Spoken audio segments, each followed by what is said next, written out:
Welcome to Stories with Dice. This is Star Trek Magellan, a Star Trek Adventures 2nd Edition actual play podcast.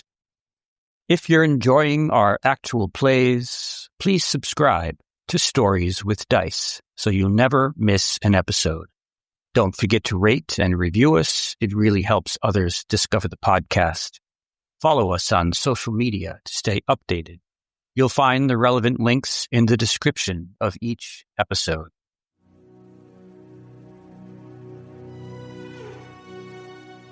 It is the early 22nd century, 4 years after the founding of the United Federation of Planets, 5 years since the end of the Earth-Romulan War.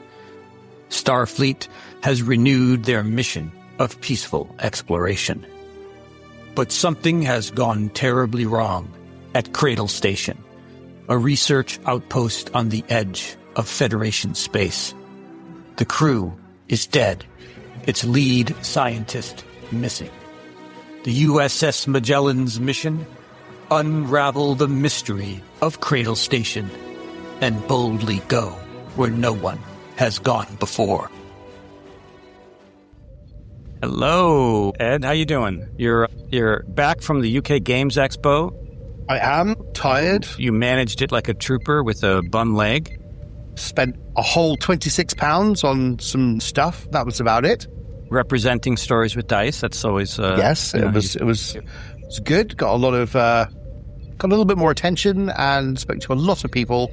And generally, it was a good Friday. Awesome. We will endeavor not to disappoint the new people who are paying attention, though, we are the not ready for prime time podcast players with not so great equipment. So, we always fight with shitty audio here and there, but, we're having fun. That's all that matters. Absolutely. Hello, Tony. That's like the real life. Just Hello. like real life, exactly. I think Tony Ed forgot to mention that he had a very sexy t-shirt with some marketing and branding on That's it. right. You can buy sexy Stories with Dice t-shirt on Redbubble. Redbubble, yeah. That's right. And many other things. I have no idea what the price is. As of today's date, the 1st to 6th, you get 30% off. Well, very nice. Wow. Tony is sitting pretty in Paris, I believe, eating popcorn and drinking alcohol and getting stone cold fucking drunk tonight. So that's going to be a special episode. Yeah. The captain is going down with the ship, totally. I'm trying to get hammered when everything explodes in fancy flames. Yeah, it's not been going well for us, right? One way to deal with the Kobayashi Maru, right? Get drunk. No win scenario. Get drunk. Douglas, how are you? Thank you, Marco. And Carmelo, how are you? Yeah, I'm all right, but I figure alcohol won't do it if we're going down. We need to get a little bit of the funny stuff, the wacky cigarettes. Some mushrooms, some magic mushrooms, maybe? That'll make the explosion seem a little bit more palatable. So, Douglas, you wanted to talk plot before we got started, so let's talk plot. Unfortunately, since I've spent the last 5 sessions concentrating on making sure the ship doesn't explode, I have kind of fallen behind on what the actual overarching plot is. So I am going to relay what I think is going on to the best of my ability, and Marco and everyone else will go, you haven't been paying attention, I'll have you, Douglas. And if it's a better idea than mine, I'm going to say yes, that's exactly it. So, there was a research station, Cradle Station, which was run by Dr. Korby, and we'll call him Dr. Korby 1, or Prime Korby. He was digging up some stuff, and then he went off to visit a crash site on another planet, which was, I forget, something 4, Cestus? Corella 4. Corella 4. He woke up something, some tentacly monster thing, and he is dead now? I would say he disturbed the tentacled monster thingy. I wouldn't really say he woke it up. It's unclear if he's dead or not. He got attacked by the creature, and you guys didn't beam him back. Or carry him back to the shuttle or whatever. Yeah, you left him there. So Korby Prime may be still at large. Okay. Potentially. Then we got sucked through a wormhole, or some sort of subspace fissure thing, The quantum fissure, yep. Which then we met up with a shuttle pod, which had Pog, one of our dead crewmen, and let's say Korby 2. Correct. Who are from a different Magellan, which is from a universe where is almost the same, except Starbase 12 got attacked and my character is dead. Correct. Starbase 12 got attacked. Also, Rigel, I'm trying to remember off the top of my head without the notes in front of me on that one. Rigel, Andoria, and Vulcan were also attacked. Okay. And various other things happened involved zipping around in time and in space. Then another Magellan, which I will call Magellan 2, appeared. Okay. Now, Magellan 2 is the same as our Magellan, except there was no crew on it. Correct. Except for another Dr. Korby, who we will call Dr. Korby 3. Yep. Who was he fused was with the engine. part of the machine. So he was fused with an alien device that he called an entanglement drive. Okay. But Magellan 2 might not have anything to do with Korby 2. Might actually be Magellan 3. That's my sense. My sense is that there is a Magellan 2 that was with Shuttlepod 2 somewhere out there. So this is Magellan 3. Magellan 3 is the one that Magellan 1, or Magellan Prime, is quantum entangled with. And Magellan 2, which is the Magellan that Korby 2 came from, is just somewhere else. See, now you're not relevant to the plot. That's it. So that... something to think about is that Korby 2, the man that you met in the shuttle pod with Pog, might actually not be Korby 2. He might be Korby 3. And he's come back in time, as opposed to... Or he could be Korby 2, but from a different time period, correct? Wait, he'd still be Korby 2, right? Even if he came from a different time period. Correct. But that would make the Korby that was fused with the entanglement drive also Korby 2. So there's a chance they might both be the same Korby. Possibly, because remember, the alternate Magellan 2/3. Remember, once Holtz restored power, the ship's chronometers began displaying a date several months into the future. Well, yeah. And also there was the big scary 10-foot high who spoke in the voice of Dr. Korby, but whether that is Dr. Korby 3 or they're speaking the voice of a completely different Dr. Korby, because we don't know if they're in any relation to Korby 3. And they made a chittering noise. Right, they weren't speaking in Dr. Korby's voice. They weren't speaking in Korby's voice. Dr. Korby was speaking to us. Oh, right. I thought them. They were speaking the weird chittery thing, but only when we were looking at them. When we weren't looking at them, they didn't exist. But when we did look at them, they did exist, which is weird. Correct. Or they didn't. They just decided to play a trick on us. Didn't they say something about unplugging the drive or something like that? Yeah. Yes, but they couldn't figure out how to do it, so they just vaporized it. No. The aliens said something about the drive. No, Dr. Korby did. Dr. Korby did. Well, I thought that was the voice of the... Okay, I was confused by that point. It was just nobody looked at him for a very long time after talking about him. It was like, oh, he's over there. Okay, I think that's me. There's also I've skipped over all the actual overarching things to do with the Proto-Mantis and all that sort of stuff, but the different races, so the Proto-Mantis is essentially those creatures that were in main engineering. That's what Korby called the Proto-Mantis. Those are the ancient ones that the Saurians call them the ancient ones. Yes. Yeah, you missed the sort of landing the refining station on the planet, the Starfleet. Well, that's all the stuff I remember. That's the stuff I'm not confused about. Okay, right, cool. This is all the stuff. You don't remember. Okay, yes. Yeah, I'm just going with the stuff I only half remember because it involves multiple quantum things. Okay, so there is Korby 2, but also Korby 2. It's confusing, like Billy Piper becoming the Doctor. It's confusing. Wow, way to date us, Marco. And also, I would say spoilers, but by the time this comes out, the Christmas special might have happened at this point, if there is one. Yes. Okay. Anything else before we begin? No, I think that's... I don't know if Carmelo or Tony remembers anything different, just to confuse us some more. No, I think we've been moved out away from the Romulan ship, and we don't have warp drive. That's what I remember. both ships, I don't think, have warp drive.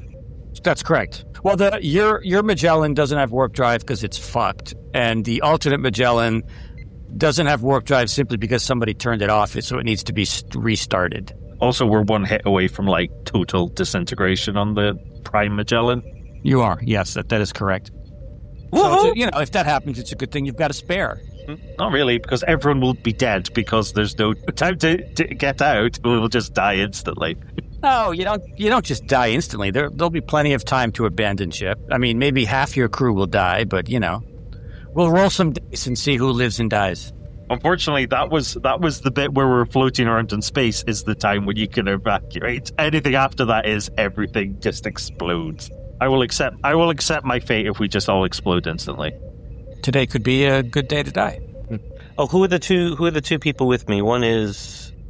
So you're back up. Yeah, so we left off with you, with basically most of the senior staff, or all the senior staff. You were in a briefing. So you're all together on Magellan Prime. You left Sarah Holtz, the helmsman, on the alternate Magellan, along with, I think, Stiles.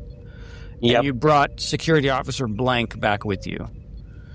So where we left off is kind of where we're picking up. So essentially, you were having the briefing, going over the science report from the lab about how to unentangle your two ships from one another and seal the fissure. And as that was about to wrap up, you heard a scream from the bridge. You go out onto the bridge, and you discovered that Dr. Travis's mother, Commander Travis, had just disappeared into thin air at the science station. And then the ship started moving, and the people at the con told the captain that someone had locked out the bridge, and the ship was now being controlled from the auxiliary control room, which, by the way, is on deck 4 near the impulse engine room. And then the captain said, he got out his phaser and he said, "Come with me." And you guys were about to go deal with that. Yep. So that's where we are. Dun, dun, dun. We open on the Magellan, moving under impulse power, pulling away from the alternate Magellan and toward the ancient world of Boreth. Ahead, the alien vessel looms, enormous, phasing in and out of the universe. Transparent one moment, shimmering into solid form the next. Inside the bridge of the Magellan, the captain and senior staff step to the turbolift, phase pistols drawn, but the doors do not open.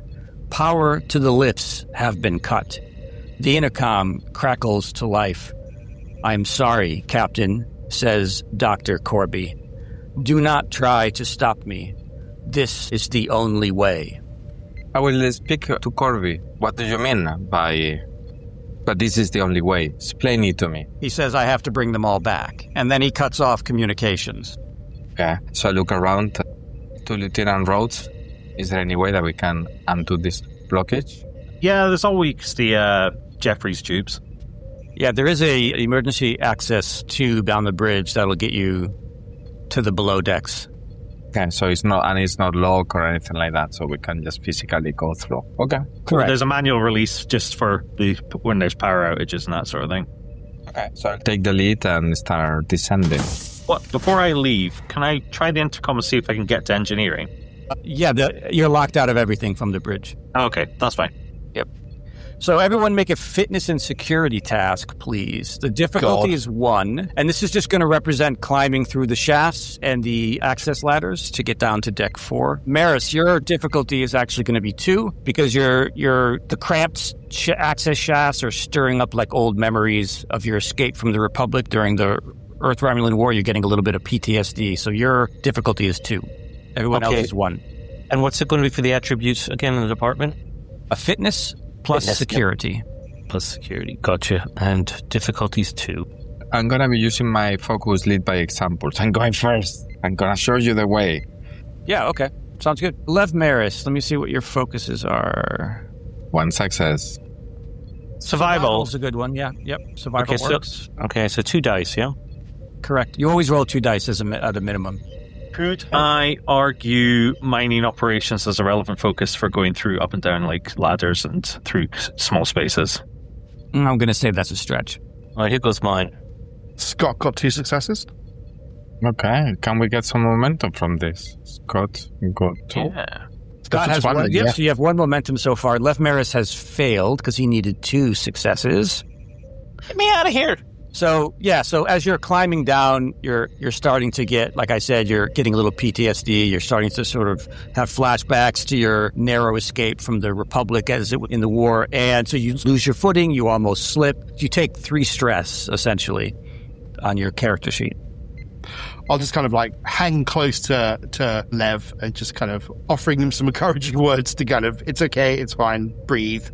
Now, something that I just remembered, if you guys want to bring a security detail with you, that is something you can do, but you'll have to go to like the armory, which is on deck 6. It's up to you guys. And then so basically the security detail will act as a trait.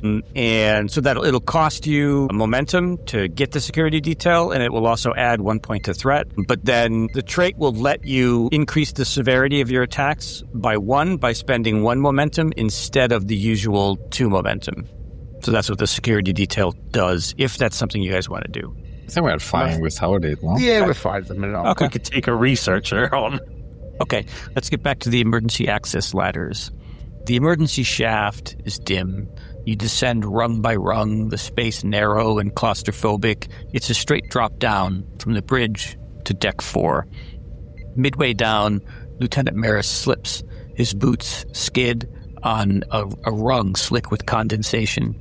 He catches himself breathing hard. For a moment, he's back on the Republic, crawling through smoke and fire toward the last shuttle pod. Dr. Travis provides some words of comfort. Maris steadies himself, and then you all keep moving. At deck 3, through a narrow viewport, you glimpse some movement. Crew behind sealed bulkheads, pounding, calling out. They can't reach the access ladder. Dr. Korby has sealed them in, trapped them where they stood. The corridor is still. You hear muffled voices echo behind some sealed doors. You keep climbing down to deck 4, and then into the Jeffries tube, crawling aft toward the access junction behind auxiliary control. Okay, so do I know I know that there are 2 entrances, I guess? Correct. Yeah, you know that there's the main entrance across from the turbolift, and then there's this side entrance. Okay. So we are going to split in two teams. So we are going to surprise them by entering through 2 of the different doors. Who are the best? I think I'm a good shot.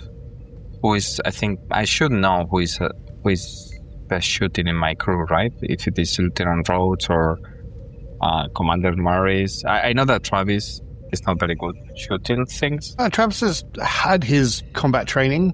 Okay, so I will take Travis with me. Me and Travis will go to the entrance on the side, and you, Maris, and Rhodes go to the turbolift, and we'll basically synchronize if we can open. I don't know. They might have locked I think the doors. Lieutenant Commander Maris. Yes. As you come out of the ladder and you're in this room, and the captain is making his tactical plans and deciding, how to approach the situation. If you want to have some ESP insight, I will give it to you for the cost of 1 threat. What do we think, crewmates? I mean, we're on 8 threat, 1 extra threat. It's not going to make that much difference. Not going to make that much difference. Because I'm curious of thinking that, yes, I'm going to want some ESP. I want a little inside knowledge. Yeah, so you take that final step off the ladder into this compartment, and your focus drifts inward. Somewhere just beyond your mind's reach, a presence brushes against your thoughts. It's Dr. Korby. Desperation radiates from him, not malice or hatred. You get the sense that he's trying to undo a mistake. And then you feel the 2 universes, yours and the other quantum reality, tangled like threads in a frayed tapestry. A quantum duplicate spun from the infinite possibilities of choice and consequence. They're collapsing inward, drawn together by some unseen gravitational force. I think I'm going to relay that to the captain. Taking our communicators aren't working, so you have to shout, presumably. No, I bet you. Your communicators are working. It's just the internal comms of the ship have been co-opted. Walkie-talkies work. Yeah. Yeah, so I'm going to take out my communicator, communicate that information to the captain, and let him know that Korby himself is not really a threat based on what I've sensed. Thank you, Lieutenant Maris. Obviously, put your faces on non-lethal. So I'm going to spend that threat that I got from your ESP. No way. You wanted this threat. He still has a ton of threat. These doors. So you step out of this compartment into a larger compartment with a bunch of consoles. But these doors, all three of these doors, are sealed. Is there any way around it? Can we just hack them or any other way around? You can use brute force. You can try to hotwire the mechanisms to get the doors to open. You could go back into the access. You can go back into the access tubes and take a longer route to get back to where you are. In my case, I have engineering, so I will try to do it myself. I don't know what I need to roll. I would say daring and engineering. Okay. I will roll that. No focus. No. Well, lead by example, but I mean, I'm not going to be using it all the time. It didn't show up, but I saw the results. It was an 18 and a 19, so you failed. So you pop off this little mechanical hatch on the wall. You just pop it off. You get into the wires in the wall. You start messing around with the wires. Steve Rhodes is probably like rolling his eyes. Well, we're at a different door now. We've got our own door to deal with, so I'll let him fail his one before I see if I can succeed on my one. And you're like trying to hotwire. You're trying to you cut these wires. You're trying to jury rig them and hotwire them, and you get this little zap, this little sort of shock, and you pull your hand back, and then the intercom crackles, and this time you hear Administrator Phillips's voice. Now, Dr. Korby did say not to try to stop him. It's a court martial for this. We have the equivalent of like CCTV here in this room, or sensors. Is there like thinking about the universe of Star Trek?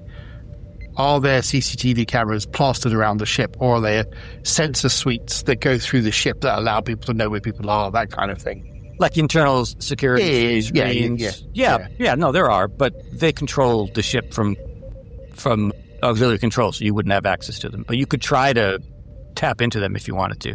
So we'll signal Lieutenant Rhodes. This door is blocked. Let me know if you can get through yours. Have a look at my door. The roll will be the same for you, daring and engineering, if you want to try to hotwire it. I have my engineering toolkit as well, so I have the correct tools for the job. Does that give me any benefit? The correct tools for is that a value or a focus? Well, I literally have as one of my items an engineering toolkit. I understand. Yes. So your difficulty will be lowered by 1, so it's only 1 difficulty. So you only need 1 success. Okay. And I assume this counts as jury rigging. If I'm just ripping off the panel and getting some wires and going, okay, daring and engineering. Not using a focus, but look at that. You've generated momentum. Would you like to use that momentum for something? Perhaps open mine on my side. Yeah, can I short circuit and all the rooms, all the doors in this room just pop open? Yes, I'll let you do it. Yeah. Thank you, Douglas. Don't thank him yet. So, Rhodes, as soon as that door hisses open, someone from the corridor fires a phase pistol at you. 2 successes. That's amazing. How did that happen? Oh, I rolled a 1. That's why. You rolled a 1. That's amazing. Okay, so you take 3 stress? Or, no, wait. Shit, I forgot how damage works. I will pick to take the stress rather than injury at this point. Yes, that's exactly right. That's how you take the damage. So I have lost 1/3 of my stress. And on the other side... Guess the captain's taking the lead, right? Yeah, the door just did suddenly open for that. They missed. So as soon as that door opens, phase of blast hits the side of the bulkhead. Pew pew! It is now your turn, fellas. Okay. What do I see? You see a woman right around this corner here, and Douglas, you see this Vulcan right here who miraculously made that shot. Okay. Do I recognize this Vulcan? You do actually, yeah. It's the new head nurse, the one that replaced Shax. Also has always been here. So one of you can now choose to go, and then once you go, the initiative comes back to me, unless you want to either spend 2 momentum or give me 2 threat to hold. No, I will take lead if that's okay, and try to get Asuka Tanaka out with a lethal shot. I will, show my decisive leadership by just putting myself forward and protecting Lieutenant Scott Travis while I shoot at this, Sir. And you don't recognize this ensign at all. You've never seen her before. Like, she's not you don't remember her being a member of your crew. So I will control and security, I guess. And I use my focus. Number of dice in pool is 2. 1 is default. So I go for it. All right, so you missed. So your phaser blast just hits the corner of that bulkhead there. And she sort of, flinches a little bit as that shot goes off. Do I need 2 successes? You need 2 successes for ranged combat, yep. Sure. Okay, let's see. Who will I shoot next? I think Tillin will go again. Holy smokes. She's going to use that extra threat that she just generated from that 3 successes to bump up the severity from 3 to 4 roads. So do you want to take 4 more stress to avoid She's an shooting me again. She's shooting you again, yes. Did I not duck out the way when I got missed the last time? You didn't tell me you did. Okay, 4 stress. I can't do anything about that. No, the initiative goes back to you guys. I'm going to take let's see. Can I shoot from there? Do I need to get a little closer? I think I might be able to. Yeah, you can shoot from there. I'm going to try and shoot from there. Yep, right. So that's going to be... it's control and security. Control and security, right. And it's using focus. Do you have Does a that focus? have a survival? Would that survival work? No, that wouldn't work. No. No, okay. Nope. So not using a focus. 2 dice. A complication range. What if This is normal? normal? Okay, Here we go. Let's see what happens. Come on. Well, complication. All right. So let's see. What will I do with that complication? One's battery's not charged up. I'm actually going to take the threat in place of the complication. Your phaser fire goes wide. It just hits the bulkhead. This fella here all of a sudden pops up next to Tanaka, and he shouts to you, Captain, lower your weapon, and you will not be harmed. What you're doing? Lower your Will weapon. not lower my weapon. You do it. I'm the captain of the ship. You are on my ship. You're not my captain. Who is your captain? Commodore Travis. Commodore Travis should know that we need to stop this madness. And if he were here, he would help us. Where is he? This is not a conversation, Captain. Lower your weapon, or I will fire. Do your worst.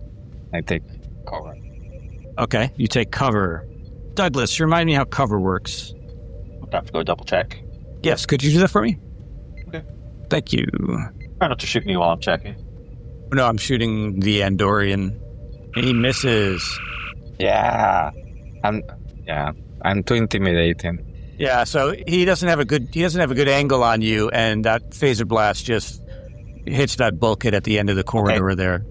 Cover turns an attack check into an opposed task, Okay, we'll deal with that next time then. giving you a better chance of resisting and then possibly counterattacking. So I believe it goes on to the melee rules, with Okay. still a difficulty of 2. Okay, so now Travis, what are you doing? I take it that can I come out from where I am? Absolutely. Ross past the captain to the other side of the corridor and grab cover there so I can then try and shoot around the corner so we've got 2 lines of angle of fire. Yeah, you can do that. Cool. In which case I'm going to do that. So that movement is a minor action, so then for your major action, you can still make an attack. Okay, in which case I'm going to shoot the guy that was chatting to the captain. So, daring and security. No, control and security. Control and security, sorry. Control and security. I've got nothing really to sort of use, so it's just a straight roll for me. And I got, oh wow, Ooh. 2 Very successes. nice. 2 successes. Okay, so your phase pistol, that's 3. So Mr. Wade avoids that injury. He just essentially ducks out of the way, does a shoulder roll and comes up over to here. Proper sort of trek, sort of Yep. shots going wide, cross corridors. I like that. Classic William Shatner move, He does the shoulder roll. And now the initiative is, I believe, theirs. Mr. Travis, you see there's another gentleman at the end of this corridor right here. Good grief. So there you go. And you don't recognize any of these people as members of your crew. And Ensign Tate here at the end of the corridor will take a shot at you, Mr. Travis. Cover? I don't know. How's that going to work? Correct. So it's an opposed roll. So you roll control and security. Can I use my hazard awareness as a focus for that? Yes. And it's still a complication range of 1 that hasn't changed. Correct. Right. Well, 2 successes from me. Okay, so he just needs 2 successes. 1 success. He failed. So you can now counterattack, Travis. Okay, in which case I will counterattack. Yes, that costs 2 momentum. Oh, I won't counterattack then. You can give me threat. I don't want to give you threat. I'm fine. All right. Good. I won't counterattack. All good. Back Thanks. to you, Captain Carr. So we'll shoot at the Asuka Tanaka. Can I use my focus again? This is... I'm going to say no, because it only applied to that moment where you sort of stuck your neck out, and now... Yeah, that's what I was asking. It felt like a bit, Yep. taking advantage. And I'm a disaster. 1 success. Yep. So you're once again shooting at the bulkheads. Pew, pew. Sparks are flying. There's some smoke in the corridor. Tanaka will fire back at you. Tanaka has hit you, Captain. So to avoid the injury, you can add 3 stress to your stress track on your character sheet. I guess I'll do that. Otherwise, if you have an injury, you're out of the scene. So you're like knocked out. You're stunned, essentially. Or killed, depending on if they have the phaser set to kill. Come on, this is Star Trek. They couldn't do that. That's true. Now, Mr. Rhodes, what are you doing? Okay, so far we've seen 1 person and we can hear a lot of shit going on in the other corridor. Yeah, you hear a lot of phaser fire, but you only see 1 person on your end. Okay, time's kind of the essence. It's not really, we can't really like sit out here and wait for, because like one wrong move and the whole ship's just going to explode. Especially if they're doing it from auxiliary control. Okay, right, so I can use my minor action to move, right? And that means I can cover the distance of a single zone. Correct. So I can make it all the way up to Tallinn. That is 1 zone. Yes, that's correct. I could make it to the edge of the next zone, which is pretty much melee range. Yes, correct. With the other one. Okay, I'm going to do that and try and rugby tackle this Vulcan. Okay. So that will be an opposed roll, I believe. Yes. So she rolls first, right? Yep. That'll be daring and security, I believe. Yep. Daring and security. She has no focus. 0 successes. So my target number 0. Can I just take that as a 0 target and just succeed? Yes. Because my target is technically 0. Yes. It's a technically difficulty 0 task, yes. Okay. So you bull rush her, you knock her to the ground. What are you doing? Okay. I will. Can I give you 1 threat? Disarm her. Yes. It's a 1-handed weapon, and that costs 1 momentum usually. So there we go. I'll send the phase pistol flying off somewhere. Okay. Tackle her to the ground. Yep. Her phase pistol clatters down the corridor. You've knocked her to the ground. Does she take a injury, or is she still up? So I assume I did do some damage by actually hitting her. That's right. Your unarmed damage is what? Unarmed damage. Is it just an injury, if that makes sense? Or is that stress-related? The severity of your unarmed. It is an unarmed strike 2. 2. Okay. She will take that stress. Whoops. Yep. She will take that stress. And so she's not knocked out of the scene. She's just flat on her back. And I imagine, I don't know if you're still on your feet or not. You can tell what's that. But I assume I rugby tackled her, so we're probably both prone on the ground. Okay. Grappling. Yep. That sounds good. Mr. Wade is going to shoot at Travis since he cannot see the captain. Me make my resist roll. Your resist roll? What do you mean? Shit. I'm in cover, right? So I get to... You have cover. Oh, I forgot. That's right. My mistake. You roll first because you have cover. Okay. Or at least I need more than 2 successes, right? Which is the same as a normal phaser shot anyway, so... Right, okay. Yes, there we go. I got 2 successes. Well, instead of re-rolling his, I'll just say he missed because he only got 1 success anyway. So now the initiative goes back to you guys. So Captain Carr, I will shoot again to Asuka Tanaka. 2 successes. Hey, look at that. You did it. The captain has finally hit something. Okay, so that's 3 stress. She cannot avoid an injury. She's a minor NPC. You have stunned her. She collapses to the ground. Mr. Wade is going to shoot at Travis. So Travis, roll again because you have that cover. Mm-hmm. No problem. Do it all again. 2 successes again, sir. 2 successes. Okay. 2 successes. I gotcha. No. Okay. So you can avoid the injury by taking 3 stress. Okay. Maris, what are you doing? What we'll do is run forward, because she's on the ground, so run forward maybe and stun her. So, yep, you move over there and you shoot her, give her a shot. Very nice. She is out of action. So you run up to her and she's about to get up and she just falls back to the ground and is knocked unconscious. Ensign Tate is going to take a step back and give me another roll, Scott Travis. I take it he's shooting me again as he steps back. Yep. 2 successes again. That's 1 and 19 again. Loaded dice, that's what I say. Foundry. I would have 1 and 17. There's a 1 and 17. 2 successes again. Oh, good grief. All right. Initiative goes back to you. Cool. In which case, I'm going to take a minor action to aim, and then as he's sort of like doing his like swan song of running off, I'm going to take a shot out and aim at him and see what happens. So I get to re-roll one of the dice again if it gets wrong. So let's try that. Guess, how do I re-roll the 18? Click re-roll results and see what happens. Oh, it just asked me to, so just number of dice. So this time I take 1 and roll. Yep. So I get a 1 and a 1. Another 1. So there's 4 successes from me this time. Okay, so you've got 2 momentum. Cool. You can spend that 2 momentum to add 1 to the severity of your weapon if you want. What else can I do? I don't know if disarm is only melee, but... You can keep the initiative. So instead of the turn passing back to them, you'll hold the initiative again. And outside will hold the initiative, okay.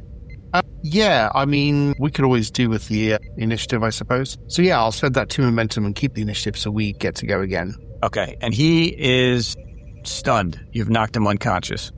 Okay. He can only avoid an injury once per scene, and he's already done. So I think we've all gone back to Captain Carr, right? Captain Carr, you're up. So I will shout, he's down, you've just got the one behind the bulkhead on your side. So, okay, perfect. So we'll try to move forward, take cover perhaps, and next to Tanaka, and try to advance and I see the other person. Yep, you see this guy, he's flat on the ground, he's unconscious, and this guy right here, almost right in front of you. Can I shoot him? Yes, you can. In that case, I will do that. All right. Nope. You have missed again. He runs into this room. So, combat for the moment is essentially over. What do? I think I will try to move to the door that we were trying to move and ask Travis to come with me. Yeah, I guess we'll just rush to follow him. And you get your communicator is beeping, Captain. It's your armory officer on the bridge. He tells you, sir, we're assuming a standard orbit around the planet Boreth. Very well. Essentially what he's telling you is that the people that are controlling the ship from the auxiliary control room have moved the ship into orbit around Boreth.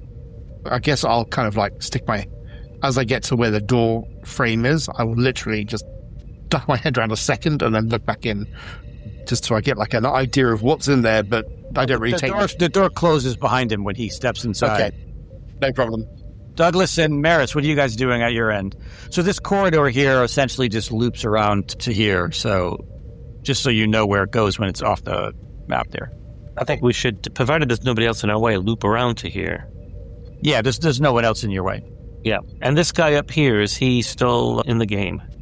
This guy right up here, the guy up the other end of the corridor. No, he's unconscious. He's unconscious. Okay, well, let's just move ourselves into position around here, near this door here. Okay, so you guys make it around the loop in the corridor to the main doors just opposite the turbo lift into the auxiliary control room. I pick up that phase pistol that was dropped as well. Yes, absolutely. It might come in useful. Okay, so what I'll do is I'll pick up my communicator and I'll call the captain and say, Captain, we're in position. We are also in position. Let's get in on the count of 3. Phasers non-lethal.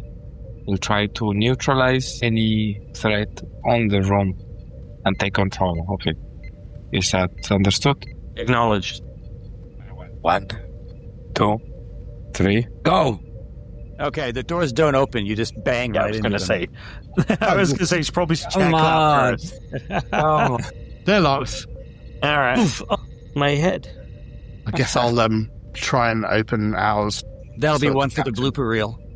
Yep. What was it again for it's daring and engineering, right? Yes. To try and bypass it. I'll do my best. Okay, I will hold with my phaser. I really have nothing. Rhodes will try on the other door as well. So let's see what we get. Success for me.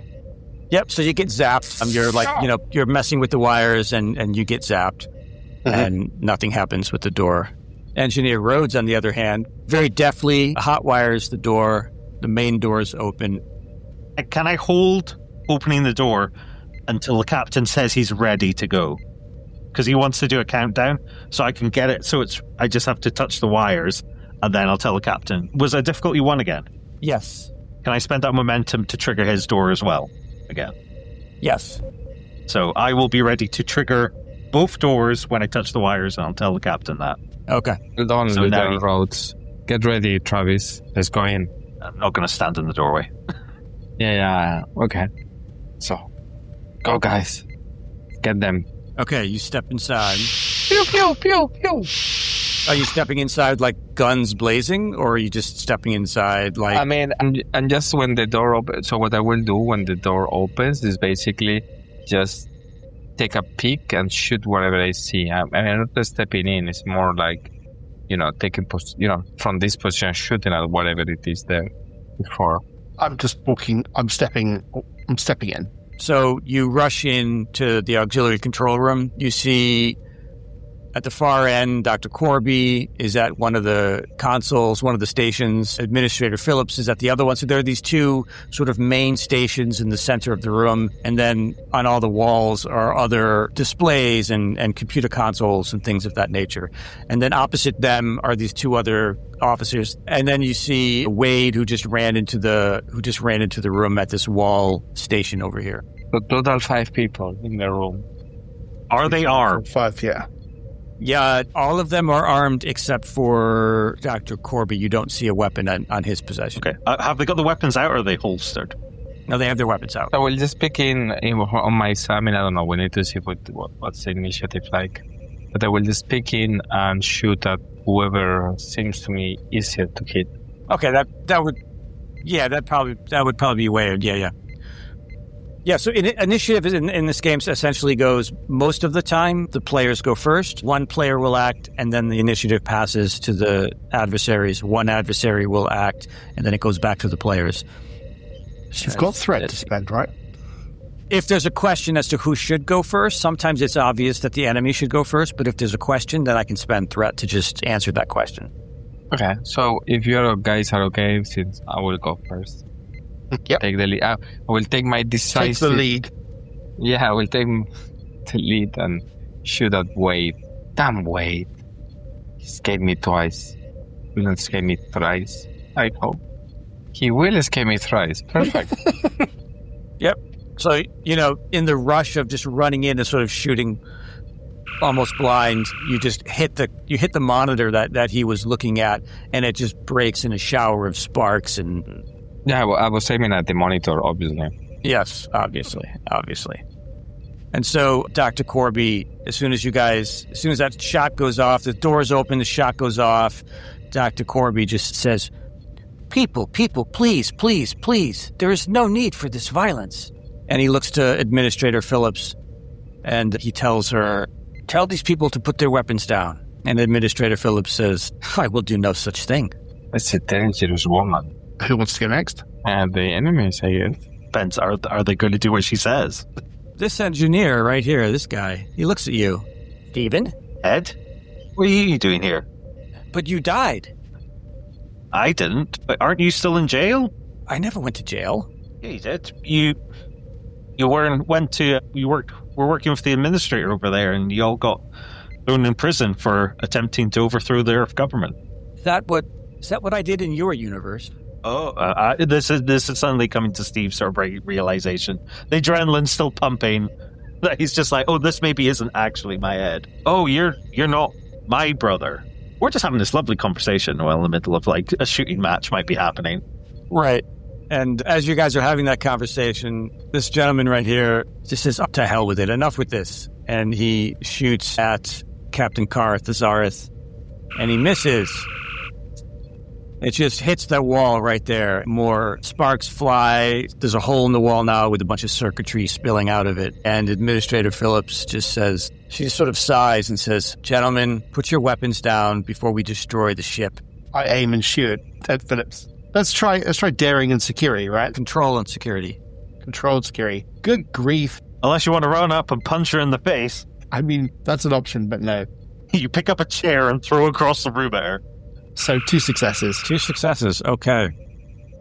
And your severity of your weapon is 3, is that right? Yes, correct. Okay.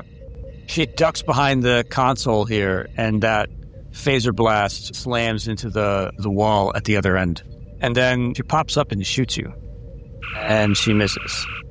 Meanwhile, Dr. Korby is frantically moving between this station here and this large station here on the wall. His fingers are dancing across the controls. He's looking up at a view screen that shows the planet, and he's just kind of glancing over his shoulder worriedly, trying to finish whatever it is he's doing while this firefight is going on. That seems to be beyond his control at this point.